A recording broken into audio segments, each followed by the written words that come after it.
ప్రభునందు ప్రియులారా, ప్రభునామమున మీకు వందనములు. ఈరోజు ఆరాధనకు సహకరంగా లూకాసు వార్త 24వ అధ్యాయము 5-6 వచనాలు. సజీవుడైన వానిని మీరేలా మృతులలో వెతుకుచున్నారు? ఆయన ఇక్కడ లేడు, ఆయన లేచి ఉన్నాడు. గమనించండి ప్రియులారా, మన ఆరాధనకి యోగ్యుడైన ప్రభు ఆయన యొక్క గుణగణములను గూర్చి మనము ధ్యానము చేస్తూ ఆయనను ఆరాధిస్తాం. మన ప్రభు అయిన యేసు ఆయన సజీవుడు, అనగా నిత్య జీవము కలిగిన వాడు, మరణము లేనివాడు. ప్రకటన గ్రంథము 1వ అధ్యాయము 18వ వచనములో, నేను మొదటి వాడను, కడపటి వాడను, జీవించువాడను, మృతుడనైతిని గాని ఇదిగో యుగాయుగములు సజీవుడనై ఉన్నానని ప్రభువే సెలవిస్తూ ఉన్నాడు. అలాగనే హెబ్రీలకు రాసిన పత్రిక 2వ అధ్యాయము 14వ వచనములో, కాబట్టి ఆ పిల్లలు రక్తమాంసములు గలవారైనందున ఆ ప్రకారమే మరణము యొక్క బలము గల వానిని, అనగా అపవాదిని మరణము ద్వారా నశింపజేయుటకును, జీవిత కాలమంతయు మరణ భయము చేత దాస్యమునకు లోబడిన వారిని విడిపించుటకును ఆయన కూడా రక్తమాంసములలో పాలివాడైనట్లుగా చూస్తున్నాం.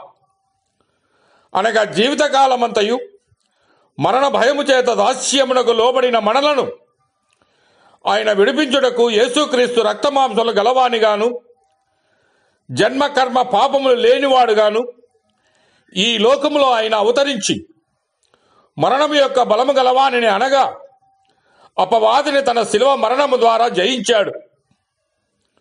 అంతేకాక కొరింథీయులకు రాసిన పత్రికలో, మొదటి పత్రికలో 15వ అధ్యాయం 55-56 వచనాలు గమనిస్తే, ఓ మరణమా నీ విజయం ఎక్కడ, మరణమా నీ ముల్లెక్కడ అని సెలవిస్తూ ఉన్నాడు.